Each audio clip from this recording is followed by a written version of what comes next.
Salut, moi c'est Léo. Alors ça y est, c'est le grand saut? Vous envisagez de devenir votre propre patron? Félicitations pour cette nouvelle grande aventure. Avant de passer à la pratique, voyons la théorie. Car avant de devenir auto-entrepreneur ou micro-entrepreneur, les deux se disent, il y a plusieurs étapes à franchir. Installez-vous confortablement et surtout prenez note, je vous explique tout cela en 10 démarches essentielles. C'est parti pour la checklist des démarches pour devenir micro-entrepreneur.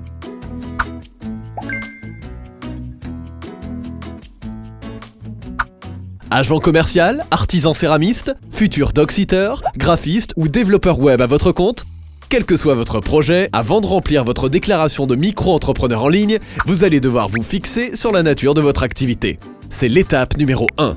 Pourquoi, me direz-vous?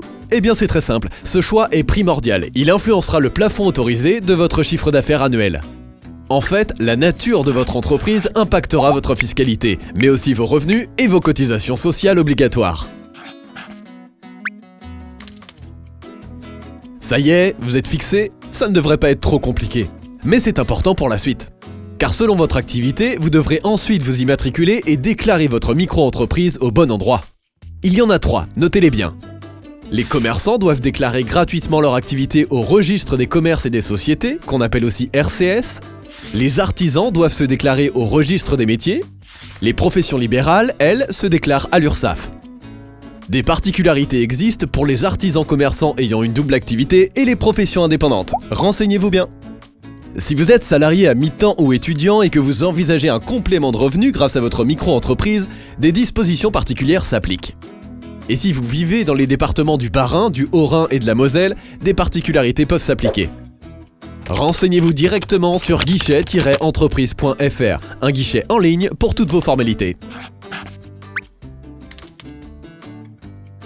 Troisième démarche essentielle, il vous faudra un compte bancaire. Et oui, vous êtes obligé d'avoir un compte séparé et entièrement dédié à votre activité professionnelle. L'objectif étant de distinguer clairement les finances personnelles de l'entrepreneur et la comptabilité de la micro-entreprise. Vous pouvez ouvrir un compte classique ou bien un compte professionnel. Ce n'est pas obligatoire, mais ce dernier pourra vous aider à être identifié en tant que tel et accéder à des conseils, des avantages ou des services spécifiques. Avant d'assurer comme un chef, vous devrez vous assurer vous-même. Et oui, on ne néglige pas cette démarche, elle est primordiale. En tant qu'unique travailleur de votre structure, vous serez responsable de vos actes. La couverture de base, c'est la responsabilité civile. C'est d'ailleurs obligatoire si vous songez à devenir artisan. Il s'agira d'une garantie pour vous protéger des dommages que vous pourriez causer à un tiers. En revanche, vous ne serez pas assuré pour les dommages qui pourraient vous être causés. Pour aller plus loin, songez à l'assurance multirisque professionnelle.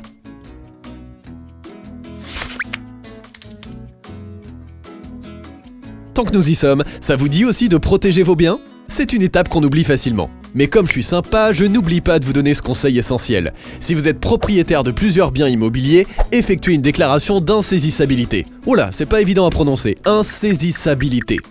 C'est une déclaration faite chez le notaire qui permet de sécuriser tous vos biens à usage non professionnel. Pourquoi? Si vous ne pouvez plus payer vos factures ou en cas de problème de trésorerie par exemple, vos biens peuvent être saisis, à l'exception de votre résidence principale. Pensez-y, surtout si vous disposez d'une résidence secondaire. Vous protégerez aussi les biens que vous avez en commun avec votre conjoint ou conjointe et ceux placés sous le régime de l'indivision.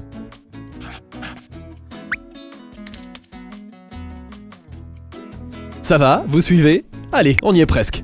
Parlons maintenant des impôts. Mon conseil pratico-pratique, optez pour le versement libératoire de l'impôt sur le revenu. Pour le dire plus simplement, cette option vous permettra de payer directement vos obligations fiscales en même temps que vos cotisations sociales. L'autre option, c'est le prélèvement à la source via un acompte qui donne lieu au paiement mensuel ou trimestriel de l'impôt directement depuis votre compte bancaire par prélèvement automatique. Et dans les deux cas, vous pourrez effectuer vos choix et vos démarches dans votre espace personnel en ligne. Pas de panique, vous n'êtes jamais seul face aux démarches. Un doute? Passez un coup de fil à l'URSSAF. Et si vous avez besoin d'un accompagnement pas à pas, rendez-vous sur guichet-entreprise.fr. N'oublions pas d'aborder un point crucial, votre future couverture sociale. Avant, on l'appelait RSI, pour Régime Social des Indépendants. Mais ce régime a été supprimé en janvier 2018 pour devenir la SSI, pour Sécurité Sociale des Indépendants. Il s'agit d'un droit ouvert à partir du moment où vous payez des cotisations sociales mensuelles ou trimestrielles calculées sur votre chiffre d'affaires. Mais attention, cette protection peut s'avérer insuffisante. Et oui, en cas d'arrêt de travail, votre activité sera momentanément suspendue, mais vos revenus aussi. Étudiez vos droits et complétez-les si besoin. Il existe des contrats complémentaires dédiés à la retraite, au chômage, à la santé ou à la prévoyance.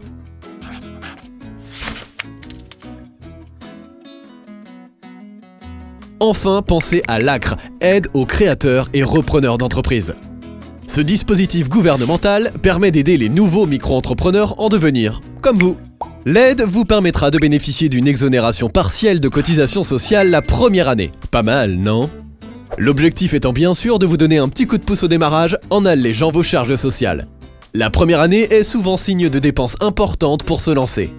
Aide de la CCI, de la CMA, ADI, NACRE, Pôle emploi. Notez qu'il existe plusieurs autres aides en fonction des situations de chacun. Renseignez-vous, ce n'est pas négligeable. Autre petit conseil et pas des moindres, vous aurez besoin de visibilité, de marketer les contours de votre future entreprise.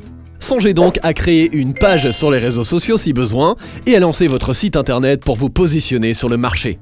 Une aubaine pour détailler vos biens et ou services. Il existe plusieurs plateformes pour créer gratuitement son site internet.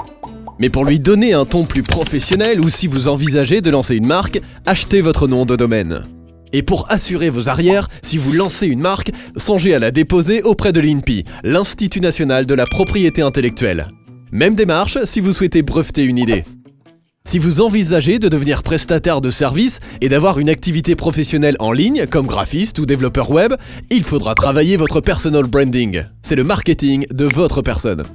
En fonction de votre activité, travaillez votre image sur les réseaux sociaux, notamment professionnels comme LinkedIn. Postez ou partagez régulièrement des contenus en référence avec votre activité. Et inscrivez-vous sur des plateformes d'indépendants. Vous pourrez créer un profil et trouver plus facilement des clients. Pensez-y.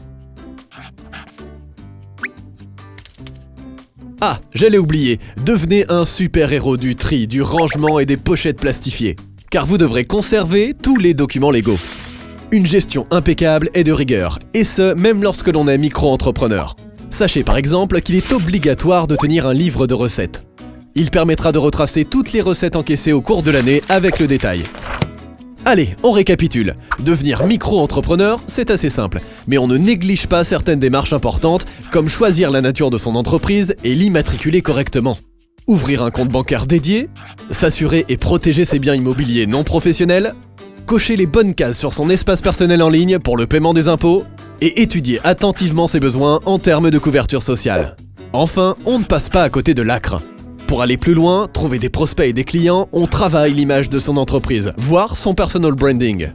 Dernier élément, on conserve bien tous les documents légaux, comme les factures par exemple, qui pourront vous être réclamés pendant 10 ans. Voilà, c'est tout pour aujourd'hui. Vous êtes prêts à vous lancer dans la grande aventure de l'entrepreneuriat. N'hésitez pas à repasser par ici pour me tenir au courant de l'avancée de votre projet.